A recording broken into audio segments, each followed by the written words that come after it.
Hi and welcome. We are here today for another episode of Creating Resilience, which means that we are going to be addressing the day-to-day ways, the daily ways in which we can create resilience for our own lives and for others. Anything that we do in life affects everyone else. And every time we do something for ourselves, everyone benefits. When we do not do anything for ourselves, unfortunately, we rob everyone as well. So today's topic, I think, is extremely important because there's so many people right now who are feeling that their lives are in disarray or whatever it is that they are now feeling.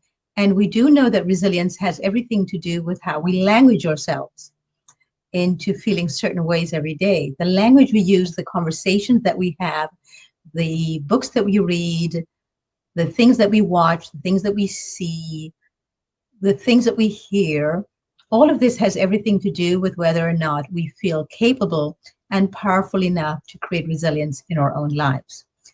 This is not something that is arbitrary. It's just a fact of nature. Our selves are always eavesdropping on our conversations, always, constantly, and the responding kind. So when we're being kind to ourselves, when we're loving to ourselves get the message of lovingness, of kindness, of loving kindness, and they respond with loving kindness to us as well. So sometimes people will say, oh, today I've been feeling really super. I can't believe the difference in the way that I feel today. And then they will say at times, oh, I feel awful. I don't know why. Well, pay attention to the language that you use. So we're going today to be talking about a myriad of things that really affect us and our own ability to create resilience for ourselves. So what have you done lately, Vanessa, to create resilience for yourself? I absolutely love this question. I'm still kind of vibrating over what you said about when you speak lovingly to your cells get the message of love. That just is such a beautiful way of putting it. That's so resonating with my cells. And it ties into your question in that I just recently got a massage, and I don't always get massages, even though I'm an athlete, pole dancer, and need regular body work. But sometimes I get too stingy, like, oh, that, I'll have these voices saying that's being self-indulgent, or that's a luxury, or all these different things. But I have some aches and pains and different things. And when I went to get this massage, I was talking to the massage therapist about what the body naturally does to heal. And she was saying, that inflammation, because I'm having an issue here, and inflammation is these layers that the body is putting over an injured area to kind of say, leave me alone, stay away, like this is a cast. And I started to feel very moved by how much work and effort my body does to take care of me, and feeling so grateful all the ways.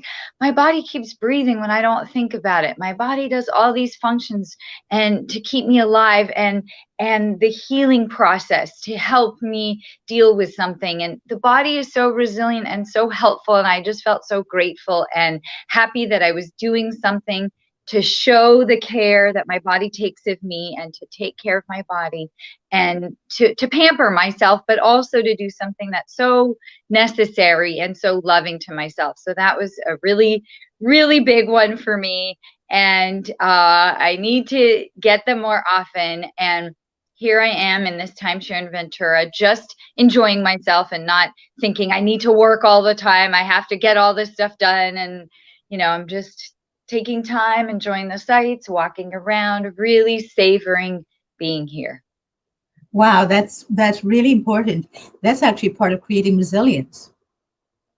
A very Yeah, big it part of gives it. you those stores of good memories and energy that lets you know that you're going to get through whatever life throws you. When you know how to take care of yourself and how to relax and how to get through something and successfully integrate the experience and be at peace with what's happened, it fuels you for the next challenges, because there's always going to be challenges. The next challenges that come, and shows you, I can do this, I can get through this, I have a history of having done that, I believe in myself, I've adapted, I will be able to adapt again. Absolutely, yes, yes. And that's the whole idea of creating resilience, that we're able to adapt to whatever situation comes up. Not that we are constantly strong. We're human beings. We're meant to feel weakness. It's actually, in my opinion, it's in the weakness where we find ourselves. The feeling of being weak. It's then that we really find ourselves, because we're a combination of both. You cannot have strength without weakness. One Right. does not exist without the other. And there's a time and place for each of these. And so adaptability is what we need. It's interesting because when I first started this whole series, very soon after the lockdown in the United States, that was the whole idea of people. That's what we were talking about at the time, how to adapt to the new realities, how to adapt to things that we're not used to, how to adapt to events, circumstances that we're not used to. We don't need to be used to things. I don't understand why people so want normal. Yeah. And normal is actually where we become complacent, in my opinion.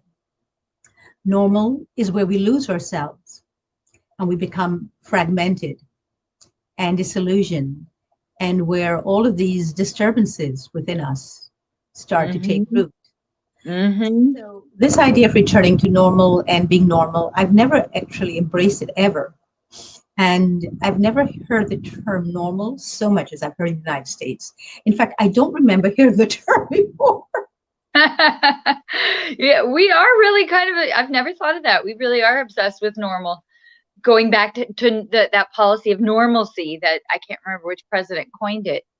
It's true that there's some kind of normal, and that's the desirable that we want to stay. It's like so ironic because America was formed to get away from certain standards, and because we didn't want to pay taxes on our products that we were getting that too. But we wanted But to it was break. never formed.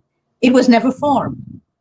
Yeah, yeah, yeah, People were being exactly. bludgeoned, people were being bludgeoned to death, Right.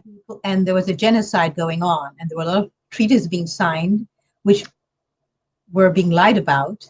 So it was never Okay. formed.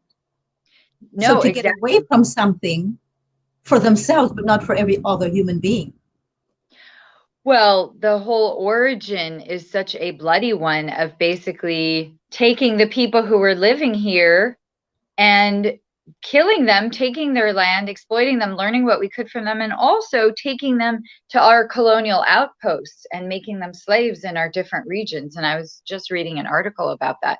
It's a very bloody history. And to me, to get back to normal signifies we don't want challenges to our system. We want the status quo where I felt on top, where I could unfairly compete with others because I have advantages from birth, inheritance, whatever it is. And so I don't want to change the status quo because then I might have to compete on my own merits. Or I might have people I'm against whom I'm competing who are better at certain things than I am. And then I won't be on top anymore. So I don't want to go back to normal. I want to stay normal. I don't want all these changes going on.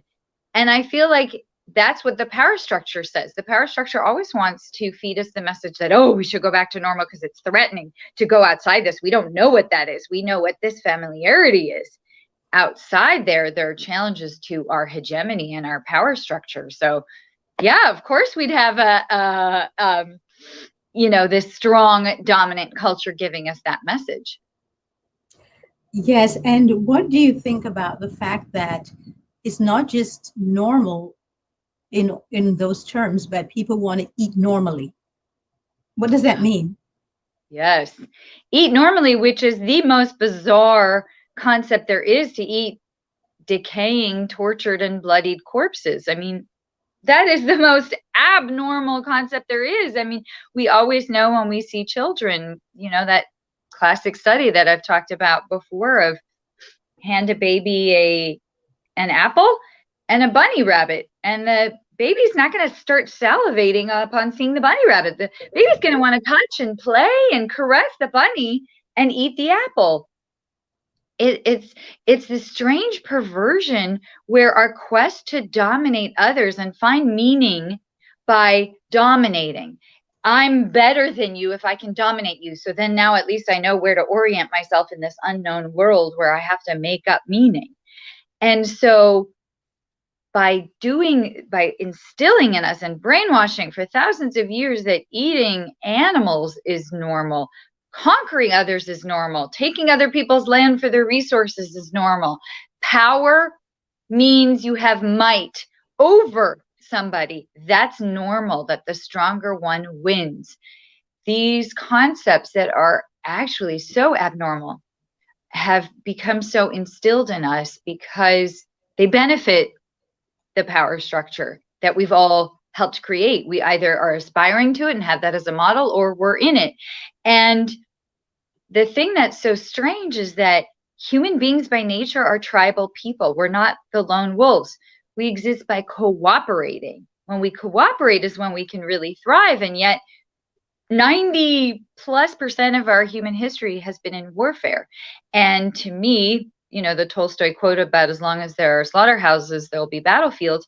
The way we eat is emblematic of that. We have this culture of violence, and we're taking that in, and we're literally taking in violence, because when we eat animals, we're taking in their stress, their cortisol, their adrenaline that they're secreting when they're stressed in confinement and then killed. They see, they hear, they smell the death of their friends and family. They know what's going on, and they get incredibly scared because they're about to be horribly killed, and painfully and viciously. And so when we take that in, we're just increasing our levels of stress, anxiety, aggression, taking in those kind of hormones that amp up our nervous systems that are already so stressed out. So it's not only are we having a moral blight on our conscience of treating beings this way, but we also are literally taking in violence.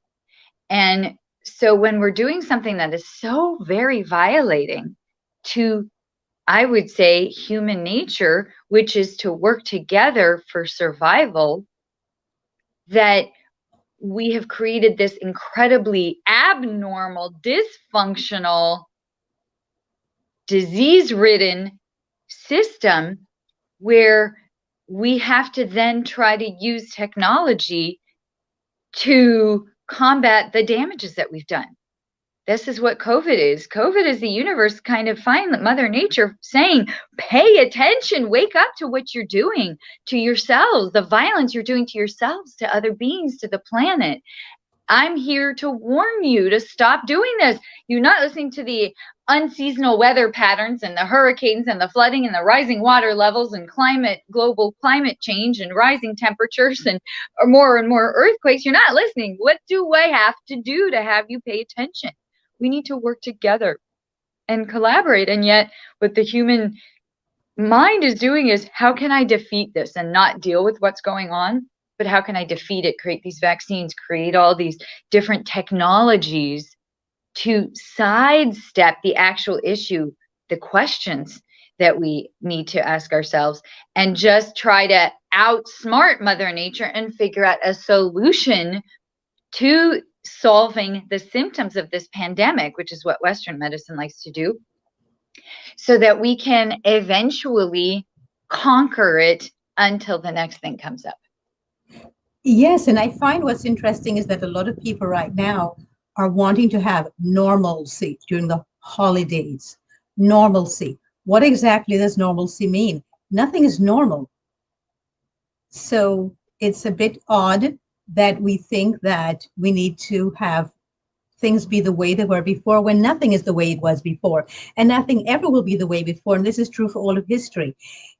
The whole idea of being alive is that we don't know. We live in a mystery. It's being immersed in a mystery where we never know from one moment to the next what will happen. And that is why people's nerves are shot, because people believe that things need to be always one way all the time, constantly. And so if things need to be there all the time, constantly, then there is no way that you can live your life, because you're no longer living a life. You're just really and truly masquerading yourself as living a life, because we're just floating through life without taking part in it. And at some point, we will all be forced to take part in it.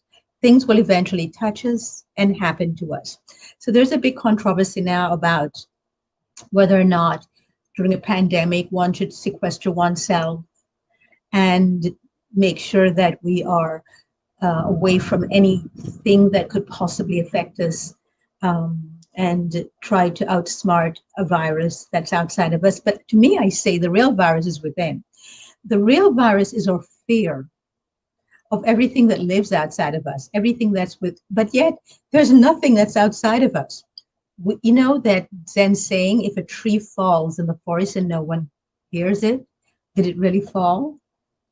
Because nothing really exists without ourselves and our participation. So there are very strong sentiments about whether people should be in quarantine or not. And I think it's up to each person to make the decision for themselves without forcing it on others. On the other hand, I think we need to be also respectful of other people, that their immune systems might be weaker, that they might be in situations where they might be a little bit more fragile. And we need to be considerate of them and make sure we do not do anything that would possibly create harm to them.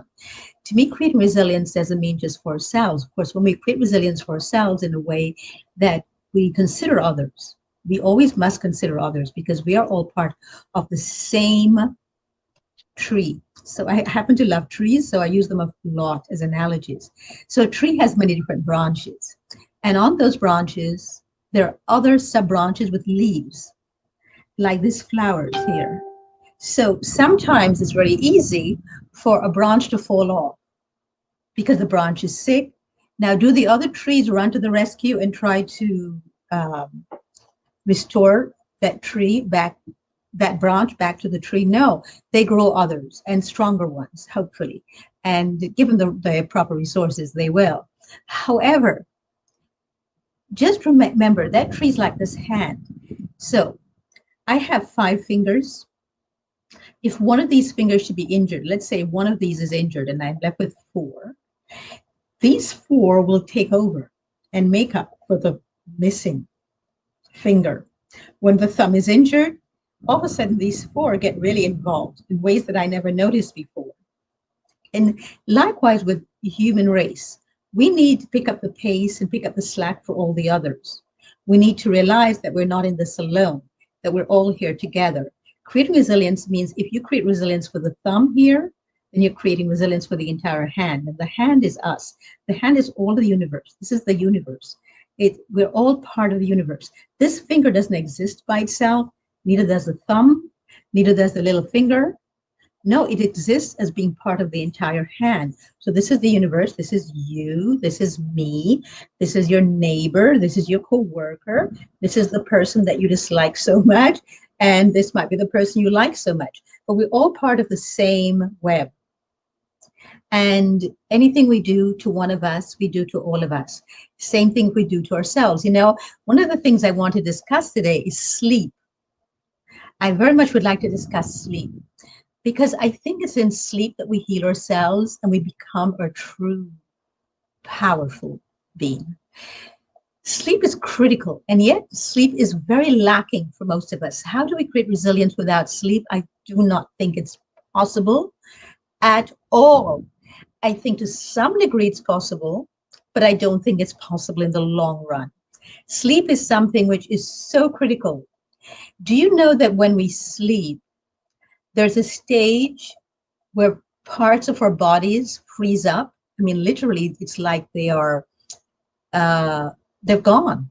It's like that part of the body doesn't exist anymore. That's usually the parts where have injuries or need more attention. And so in order to make sure that that part heals, it actually just is in a frozen state for a moment while we sleep, and then everything rushes in to heal it. But some of us have restless leg syndrome. Some people move around in their sleep a lot, and then they wake up in the morning and they're exhausted, even although they might have 8 hours, maybe even 10, because they were restless a lot. They wake up and they're exhausted. That's because they didn't have time for their body to totally rest and recover. We need recovery. It's a big part of resilience is recovery. So let's have a look at the kind of recovery that we're talking about. I am not talking about the fact that you wake up feeling rested only. That's part of it. But recovery means that each and every part of your body has a chance to heal itself. And the bacteria, the beneficial bacteria in our body has a chance to replicate itself, because we have more bacteria in our gut, and we have them also in our mouth. We have them in our throat. We have them all over the body. But we have more bacteria than we have cells. And so we need to start taking care of our bacteria. If you want an excellent night's sleep, take care of your bacteria. Do you know that some research has shown now that the lack of vitamin D affects the gut and the bacteria, and therefore is very important whether we have a healthy gut or not. The amount of bacteria in our gut determines our sleep, determines how we digest our food, determines what nutritional supplements in our food or that we take as supplements, how they're converted and how they're used. The bacteria in our gut that creates our mental attitude towards many, many different things. Bacteria is so critical for us on all different levels. When a mother gives birth, if it's not a cesarean birth, the child, the baby, picks up the actual bacteria in the gut of the mother, and that's how it gets its bacteria and its inoculation against so many different things. So when we are not born vaginally, when our birth is not vaginal, when it's cesarean, we lose a lot of that bacteria that we need for the rest of our lives. And I happen to believe that a lot of mental illness comes from that, and the attraction to foods that are not healthy, non-foods, food that's not healthy for us starts from that. So Vanessa, I'm coming to you to find out, what do you think of that? I think that I'm 100% in agreement with you. I do have some questions for you about sleep. I feel I've read some studies where psychiatrists are saying that a lot of times depression can come from the gut bacteria being off. And it's no wonder with all the food that people are imbibing that we would have these disorders. And there's some I've read about, because it's my field, I'm a psychotherapist, I've read that there are psychiatrists who are prescribing probiotics instead of psychoactive medication, antidepressants or anxiolytics for anxiety, or all these different things. I haven't heard yet of the link to more severe mental illness, such as diagnoses of schizophrenia, but I'm sure that's related as well. I do think that the gut bacteria is sort of your second brain. Maybe we'll start seeing that it's the first brain or side by side the other one, but they are calling it the second brain because there is so much that goes on there in terms of mood and attitude that is affected by that. And I know that when I eat a bunch of sort of decadent, in a harmful way, food that's not healing to my system, that's more that immediate gratification, but not long-term health. In the moment, I'm eating this stuff and it feels so yummy, and I'm eating all this rich whatever it is with sugar and flour and all these things I don't usually eat. And after I'm done, I always feel like, I feel sluggish and heavy and slow. And I think, why did I just pollute the temple? It doesn't actually feel good except in that moment. And there's that immediate gratification, which we're all striving for. If we don't have a true and deep, intimate connection with ourselves, we just are striving for that quick fix, the drugs, the alcohol, the sugars, the refined flours, all these things that we're eating in that moment. But when we truly, deeply nurture and care for ourselves and do pay attention to that gut, then we are wanting foods that nourish the system and nourish our well-being. And when I think of the psychiatrist doing that, I think that's a great step to do the probiotics. What would be even better is for them to suggest that people really change how they eat so that we don't need to take these probiotics. I went to hear Dr. Greger speak, I think at the beginning of this year. It seems like 20 years ago, but he was saying that a lot of times we don't want to always absorb all the nutrients from our food, because then our gut is not getting fed. We're just giving ourselves nutrients, but if everything is properly and fully digested, the gut bacteria doesn't get its prebiotics. So a lot of times we don't want to chew 100 times so that food is so well digested. And we also want to have a lot of thick fibrous foods so that we don't get it all and we're feeding the gut. And that was a very new concept to me, that there's now developing a whole art and science to how we properly feed the gut so that it maintains its wellness and that we don't need to take all these different supplements because we're not eating properly. So the prebiotics are what feed the gut first from the food that we don't fully digest. And then, of course, there are the probiotics to keep the gut bacteria strong and healthy and growing. And I just think this is the whole new future. Digestion is going to be tantamount going forward. So I believe actually that the microbiome is the first brain. And I've always thought this. And the reason why we do need supplementation is because, or the HSOs in the soil are no longer present or active because we've killed them off with all the herbicides, pesticides, fungicides, and the genetically modified Roundup that we put in the earth. And you can't say I'm going to put Roundup here on this farm, but not over here. Rain comes, wind comes, birds come, bees comes, animals come, and they just transfer it. They transport it all. So all of us have Roundup in us. It's not possible that somebody's lawn has a grass with Roundup in it, and you live in anywhere in the neighborhood and you're not getting it as well. Yes, you are. You're breathing it in. And don't think that when it rains, you're not getting it in your rainwater, in your water supply. So it's not like the microbiome can exist by itself. It's fed enough to exist. Yes, I agree in eating, not just for nutrients, but I personally, and my whole show, Elegantly Raw, is about eating for the microbiome. That's why, see me putting in a lot of desserts there and putting a lot of things that is for satisfaction, for people's instant gratification. It's all about healing, and it's about healing the microbiome. And because we are up against so much that we've done to our, not just the food supply, to the air that we breathe, the quality of our air is critical. It is tantamount to our health, our wealth, and our well-being. And we have so far sacrificed all of that in the name of quick profits, monetary profits, of course, and forget about the only profit that we need to be concerned with is how what we do will profit everyone else around us and every other living being on the planet, which doesn't just mean us. We are animals, so I put us along with the animals, the plant life and the mineral life. And if we forget that they exist and we pretend that we're the only ones on this earth and everything else here is here to serve us, then we're going to forget that we're very dependent on them as well. Our entire lives are totally dependent on them. We are dependent on the HSOs in the soil, on those little microbes that run around the soil, the little worms in the soil. Our whole lives are dependent on them. Why? We are soil. That's who we are. And we will be returning to the soil as well, unless we embalm ourselves. But even then, we are still going to be disappearing at some point. We can't keep it going. We cannot keep this going. No matter what we do, we cannot keep this going.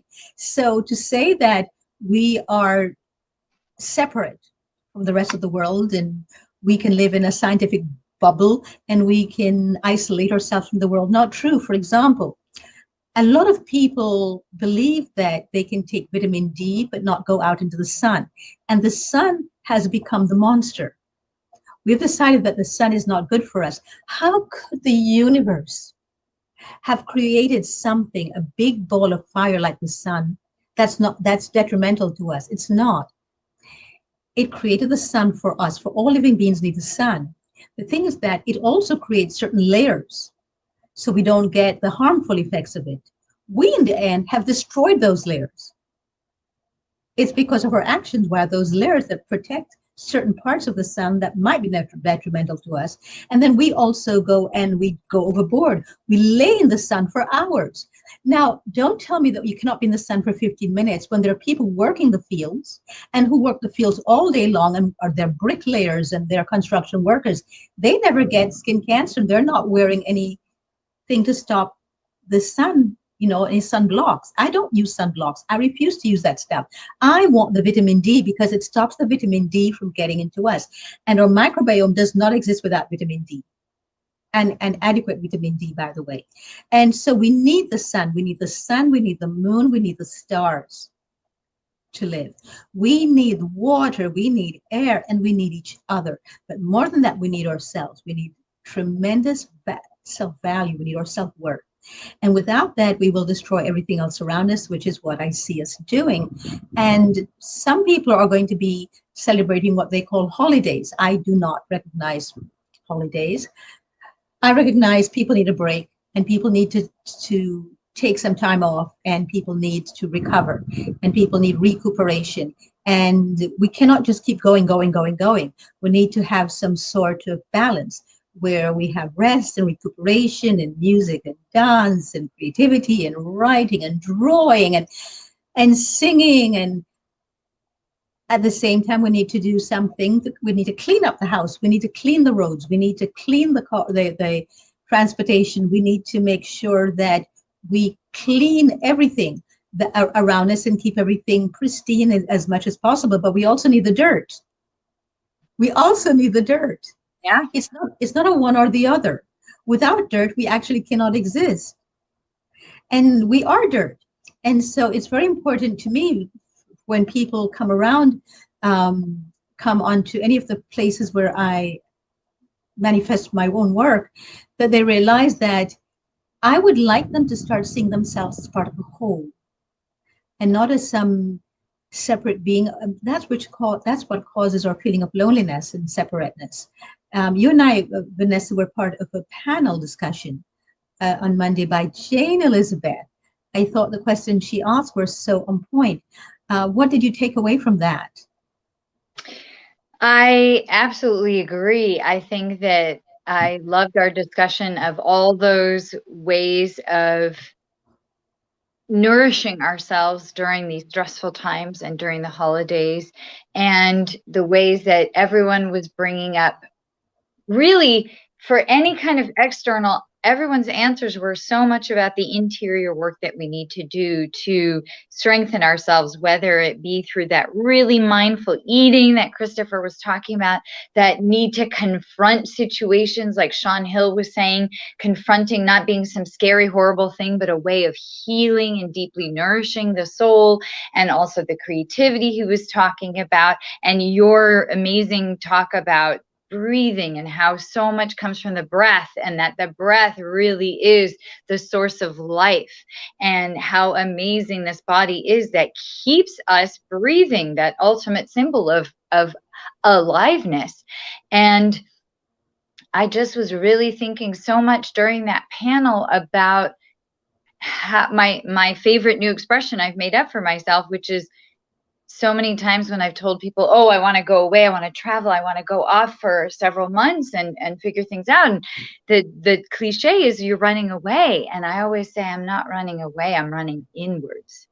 When I remove myself from the usual distractions that catch us up, our social media, our engagements, our, all the busyness of life, when we remove that and step away from that, that's when we're really entering into a deeper connection with self, to where we can really figure out what it is we want to do. And for me, this year has been so much about my need to pivot, because my dream that I'd invested so much of my life, my energy, my hopes, dreams, thoughts, purpose for living, my mission, Elora Vegan Organic Wellness Center, that I had to shut down because of COVID, because there is no way of having a community space exist during COVID right now. It's just not going to happen. And having it online is not what my vision was and not where I wanted to go. So really rethinking, how am I going to do it? I'm doing it in book form. I'm planning my vegan intentional community in a French chateau in a few years that I'm working on. Engaging in seminars and webinars and talks and just really reformulating, because I was able to grieve and honor my grieving process. I felt everything. I didn't tell myself not to feel it, because that'll just mean it takes me 10 times longer to get over something, if I ever do.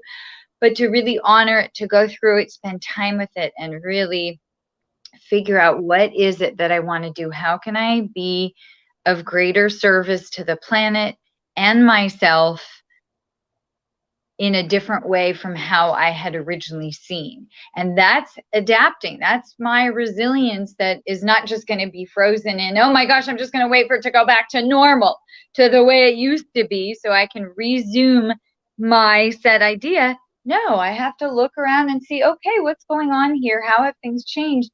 How can I incorporate that and reimagine what I'm doing in a way that still feels nurturing to me and still allows me to be of service? And I'm finding so many more writing and speaking opportunities and feeling more creative from this after my initial grieving period. And I'm just so excited about the new possibilities that are kind of taking me to those steps where I wanted to go a bunch of years from now, but it's just accelerated it. I always wanted to do the French Chateau vegan intentional community, but that was going to be way down the road when I have more money, I'm more successful, I've built something up. That's more 5-10 years. Well, now I've just accelerated it. COVID has helped me with that. It's going to actually be in the next 1 to 2 years, not 5 to 10. So I feel that webinar on Monday, my long-winded answer to you, that webinar really was reinforcing that deep interior work that is what makes life so meaningful and does allow us to be much richer in our offerings, because we have enriched ourselves so much. And total side note, but I wore these earrings for you, Dorit, and I thought of you when I bought them. I was in Nevada at a place that had all jewelry made by Navajo tribes who live and make jewelry. And so I'm going to see if you can see my earrings, but they're handmade by these Navajo tribes people. And I was like, I'm going to wear them for Dorit, especially because tomorrow is a day that so disenfranchises and violates so many of our fellow Indigenous people, BIPOC people, animals. And so I want to celebrate the beauty and achievements of these people who have so long been mistreated, and honor them as earrings. Lovely. Thank you for saying and doing that, because tomorrow, many people in the United States are celebrating it tomorrow as a day of Thanksgiving, which I think we all need to celebrate and always give thanks. That's not something which we need to dishonor, that people give thanks. But what exactly are we giving thanks for? What's our intention in celebrating this? And who do we hurt?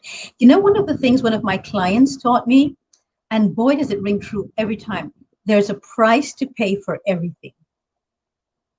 And I see it so strongly. I see it. And when you go and you want to be with your family and you have the grandest time with your family, there's a price to pay. The Native Americans are paying that price. They're in mourning. And there's a slap in the face to them. Somebody's always paying a price for whatever we're doing. It's not possible not to go through life without harming or hurting. I've come to that conclusion, and I've accepted that. The thing is that I don't want to do so intentionally, but I also do not wish to do anything unintentionally either. So I believe that the most important thing is for me to find out and keep learning and keep being aware of all the ways in which I'm harming others, or and to me, when I say others, I mean all living beings, including minerals, plant life, and my fellow animals. But also, I remember a few years ago when I was studying, actually quite a while ago, when I was studying with Thich Nhat Hanh, I was at one of his retreats, and he was training us in mindful walking meditation and mindfulness during walking. And he said to us, as you pass the trees, this has stuck with me and has totally and completely repolished my life. And he said, as you're walking, now remember, I was always very conscious of trees. They were always my best friends. And he said, as you're walking, just think that the trees are eavesdropping on your thoughts. Are Mm. those the thoughts you want them to hear? Mm. That hit me like lightning. And I was just so in awe. And until then, I always did my best never to pass a tree, whether it's a little sapling or a big one, without saying thank you, thank you, thank you. So, which means as I am going around, I'm constantly going, thank you, thank you, thank you, thank you. And then one day I realized my poor neck is going to fall off if I Yeah. keep doing this. So he said, just when when you're passing them, just let them know, I know that you're here for me. And because you're here for me, I know this, I notice this, and I give you thanks. But just to let them know that you notice them. And I thought then, oh, how do I connect the two of what he just said before and this? And I realized the way to give them thanks is to realize they're eavesdropping on our thoughts and make sure that they can benefit too from our thoughts. Mm. And if every time I pass a tree, that tree is benefiting from my thoughts, that will change all my thoughts. Wow. What do you imagine is a thought that could benefit them? I think just every thought. Gratitude is one, any kind of gratitude. Thanks for my grandmother. I mean, there's a tree who was around the time of my grandmother. I don't know if I just passed that tree, who was around the time of my grandmother. But to me, the thought that I really think really and truly benefits every single tree is to value myself Mm. and to you have only to only occupy have thoughts that occupy me, only those that would create a much higher sense of value for myself, because when I value myself, every other being benefits from it. So when I pass by a tree and they go, ooh, I just feel so valuable, that's somebody of worth and self-worth and value to just pass by, it infects them and it Yeah. gives them that same feeling of self-worth and value, because everybody and everything on earth just wants to be validated and seen and heard. Yeah. And the way Yeah. to make sure they're seen and heard is to first see and hear yourself, because if we do not see and hear ourselves and we do not acknowledge it, we cannot see or hear anyone else. It's just impossible. It doesn't work, because we are everyone. Is what I said at the beginning, that this hand is the universe. This is you, Vanessa. This is me. This is the person listening, one of the people listening right now. This is maybe the person today who came from the sanitation department, picked up these things that we no longer wish to see in our life that we created, called the sanitation department. This is the person right now who's working on our behalf to make sure that the internet keeps working and that this is possible. So there's always people working on our behalf. There are constantly a whole horde of people working on our behalf. We need to therefore work on their behalf. And the quickest and easiest way to work on their behalf is to create resilience for them by acknowledging our own needs, meeting them ourselves, and increasing our self-worth and our self-value by paying attention to our own needs. Nobody can meet our needs. There is not one person in the world that can meet our needs.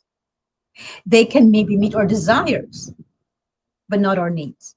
And I think we need to start looking at the difference between desires and needs. When I teach meditation for Deepak Chopra, the Chopra Center, which no longer exists as of this year, it's closed down, but we are Oh, still operating. The physical place is closed down like many other places, but we're still operating. And one of the things that we taught and we teach there is the fact that, one of the things that I really love about being on earth is that we always have the ability to grow and expand beyond our previous thought or previous experience and our previous belief systems. And one of the things that the Chopra Center really stresses is our belief systems, that our life is simply a product of our belief systems. That's all it is. Nothing happens to us. Nothing happens to us. We invited it. We invite everything into our lives. There is nothing that we did not invite, whether consciously or subconsciously. Now, I happen to believe in reincarnation. And I believe that when we come here, we need to address things that were not resolved in past lives. So something horrendous might happen to us in this life. It's actually a culmination of past life things. It isn't because you're a bad person or something. You said something horrible, but or you did something horrible. No, it's because we have to live out or own. Uh, and I believe that we all of us have a life that we have to live out, and certain things that we owe to other people that we have to live out. We need to give back. We always must, but you can't give back what you haven't given to yourself first. That's why I so stress self-care and the empowered no. But along with the empowered no, we also must do the empowered yes. We need to learn when to say yes and when to say no. And only when we take care of ourselves do we know the difference. And do we know when to use each and every one of those. So it's not just saying no. You also need to learn when to say yes. And the problem is that women, especially females, say yes, yes, yes so much they have no idea anymore when the yes serves them and when it doesn't. So I know for you, when we first started this series, the empowered no was one of your biggest um, lights that came on, light bulbs that came on. And have you been practicing it? I have been practicing it. I've been mindful of checking in with myself to see, is this something that I actually want to do, and take a moment before I automatically say yes, because my tendency is always, if I can do something, why wouldn't I? If I am able in any way to do this, why shouldn't I? And I should always be of service to others, and I should always be ready to help, and I should always should, as we in the psychotherapy world say, shoulding on myself. I think that what I loved about the empowered no so much was that it came from a place of deep self-love and self-nurturing, and it wasn't about turning away somebody or rejecting them. It was about a way of empowering myself, and also realizing we don't always have to please others and be this so-called nice, and especially for women trained to always think we need to be of service and please others. It was very empowering for me to, in a loving way, say, I'm afraid I can't do that, or no, I'm sorry, I can't. Or I have people request that I share and post things, and I'll say, I can do it at this point. No, I can't do it today, but I can do it on Friday, or, this is what I can do. And it's felt more and more that I'm honoring myself with the empowered no, and that when I do say yes, it's a full-hearted yes, a happy, joyful, freely giving yes. Sometimes my yeses, I'd feel a little resentful or put upon of, why am I doing that? I don't even want to, blah, blah, blah, blah. So now I'm able to really more fully own it, because I actually do really mean it, and I'm not doing it out of obligation. And I wanted to highlight George McQuaid's comment that he left a few minutes ago, where he says, and I'd love your take on this, Dorit, as well. He says, so could isolation be warranted at some point? And I know George Very likes to much so. isolate. Very much so. Every year I did a silent retreat. And sometimes I took clients with me on the silent retreat as well. This is the first year I haven't done it. Why? Because I've had a silent retreat pretty much all year. Right. And also because I'm not traveling now. But silent retreats are critical. And I used to always observe a day of silence. And it used to be Saturday. I used to be so jealous on Sunday mornings of the silence. I didn't want to give it away. And Sunday mornings, I go flitting around from one farmer's market to another. And I didn't want to speak when I got there. And I hated being forced to speak when I got there. And I realized I need more silence. And so I started really conserving my energies on talking less during the week, because I thought, how can I preserve the silence and add more value into my own life, so I add value to everyone else's life? And that's when I realized, talk less. And that's why I can be in a room with people and for over 2-3 hours with them, and I've not said a word. And people don't notice, because I've been listening intently. And all people want to do is to be heard. And as long as I hear them, they didn't even notice that I haven't spoken. So One of the great ways of creating resilience in our lives as vis-a-vis relationship with others is talk less, listen more. And Mhm. we don't have to agree with what we're listening to. We don't have to agree with other people. It's okay to listen to somebody and disagree with them. It's okay to hear their own pain and not understand it.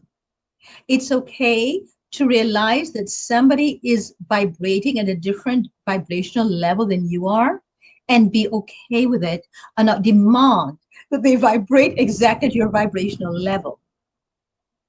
This is why I never in my entire life said to anybody I'm vegan. Never. I never said it to you, did I? I've never said it to anyone. Never. And I will never. Because that is not who I am. That is just part of who I am. And I believe that when we start identifying ourselves as certain things, we close ourselves off from the huge bounty of who we truly are. And we become so immersed in these narrow definitions of ourselves that we always will feel that we have neglected parts of ourselves that we have not yet acknowledged.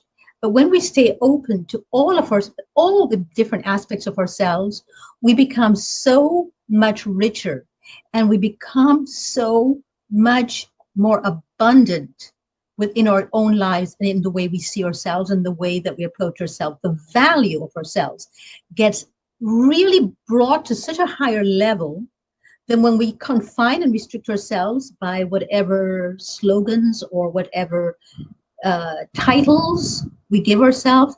I have never used any of my titles. I've done so many studies. I've done way too many courses and certifications and trainings and things that where I graduated. I don't ever use any of that stuff. And I remember one client asked me why I didn't ever know you did this. Why don't you have up your degree on the wall? And I said, what would that serve? She said, well, it'd give more legitimacy in the eyes of your clients. And I said, but I only need to be legitimate in my own life. I need to feel the legitimacy in my own life. That thing on the wall does not give me legitimacy. If I don't feel legitimate about what I'm doing, and you come here still and you still recommend people to me without ever having seen that certificate on the wall, you never saw that on the wall, and yet you came to me because you need to realize that we are not our titles, we are not who we think we are. We are so much more. We are so much more powerful than that. We keep limiting ourselves and by our own belief systems and by all of the different things in which we constrict and restrict ourselves. And that's what I believe. That's how we decreate resilience. We do not have resilience in our lives because we have to follow only certain paths, in our opinion, and life has to be only certain ways. The pandemic can never ever be there. Yes. Wow. That George McQuaid just said, I totally agree with that. I feel that characteristics in describing and identifying tend to limit another's view of us. And I would, if I were Dorit, what I'd probably say right now is more importantly, it limits our view of us. When we Mm-hmm. say, this is what I am, here's my description of myself, you're cutting off so many possibilities. And was it Walt Whitman who said, something about I am all everything. I'm the universe. I'm the trees. I can't remember. I'm gonna have to Google that. But he made some quote about I am everything. And I remember when I read that in high school, I remember thinking, he's so connected. He's speaking of that connection, that mycelium network, that way in which all of us, all beings are connected. And if I say I'm one thing, then I'm saying I'm not another. If we're all connected, we're all everything. And it really is compartmentalizing and just picking apart those little pieces. And I wanted to go back for a second to George's earlier comment about could isolation be warranted at some point? I love what you said, Dorit, about that silence and really being able to be present for that. I also think that isolation can be a very self-nurturing time to really replenish. It's sort of like day sleeping. It really is replenishing your energy. and giving yourself that space, that breath, that pause that, when you meditate, you think of that in that same way. It's like a moving, walking meditation. All these are the same concepts to really go inside, take a pause from this and go inside and really notice and nurture what's going on. So I would say, George, from my perspective, that having that time to be silent, to be alone, to meditate, to replenish is so essential so that we can keep going. And what I recently noticed about myself was that I feel like I'm equally happy being alone as being around people. I'm equally happy being out and about doing things as I am being at home. I feel like either place I feel I'm happy doing. Now, if there's out of balance and I'm out too much and don't have enough alone time or home time, then that doesn't work for me. So there is a certain balance, but we all have our own internal balance that seems to work well, and we figure and discover that the more we're going inwards, the more we're exploring what it feels like inside. And that's also related to the empowered no and the empowered yes, because if I check in with myself and I've done enough work on myself to where I can understand what's going on with me, then I'll more quickly be able to know if my cells and my whole being truly wants to say yes or to say no, and then I'm not doing it because I feel I should, or that I think it'll make me a better person, or it'll make them like me more, or anything like that. And finally, I remember when I was in graduate school and we had to do, I had an art therapy course. And I remember, because I don't like, I'm a writer and a creator. I'm not, even though I like decorating, I'm not visual, not a fine artist. It doesn't resonate with me and I don't enjoy it. I mean, maybe doodling a little, but it's really not my thing. And I remember sitting there very discontent with all these people who loved drawing and whatever the assignment was. And the professor said, well, why don't you write about what is going on for you right now? And I remember writing that they always say to trust your intuition. But how do you know that your intuition is truly your intuition and that it isn't a double agent? And that concept really wore on me for a while, where I thought, how do I trust? Because that could be my voice of fear that wants to run away from a challenging situation because it's not my familiar, it's not my normal, that I don't know that this is something I really want. It could be it's triggering past trauma, or I want to stay stuck in my familiarity and not take on new things, or, all these different concepts. And years later, I came to the conclusion that the only way I know if that truly is my intuition and not some double agent is by the amount of time and work that I've done on myself to really know and to be able to tell the difference. So, and one of the ways in which I think we can really honor ourselves and create more resilience in our life is being more organized in our lives. Organized to find time for ourselves, organized to find time for the people that we feel we need to pay attention to, we need to be around, we need to assist, and just be organized on every level. And organization can either look like this. I happen to love this photograph very much. Wow, I love that. There's a place for the bicycle. There's a place for everything in our lives. That's great. This is what organization to me looks like. So maybe, there's the bicycle is for you. You have people in these drawers, at the bottom drawers, that you haven't opened up yet. You haven't been to them. You haven't seen them. You haven't been around them. You'd like to get to them later. But the moment you're on the top there, the top ones that's open, that's the ones that you have in your lives right now. That's the one you're going to deal with now. The ones you're not dealing with right now, back to the bottom, close those drawers down there, close them off. Do not let the guilt have you open those drawers and then feel so completely and totally cluttered and feel chaotic because all of these are open and you cannot meet the demands of all of them. So close the ones off at the bottom, open the ones at the top, deal with those, take your bicycle and run away every now and then. And that to me sums up what I call resilience. I love that. That is perfect right there. Take on this, deal with that rest later, and run away sometimes. Put it away. Put it away. Shut it away. Shut it away. Guilt doesn't serve anyone. Nobody benefits from our guilt.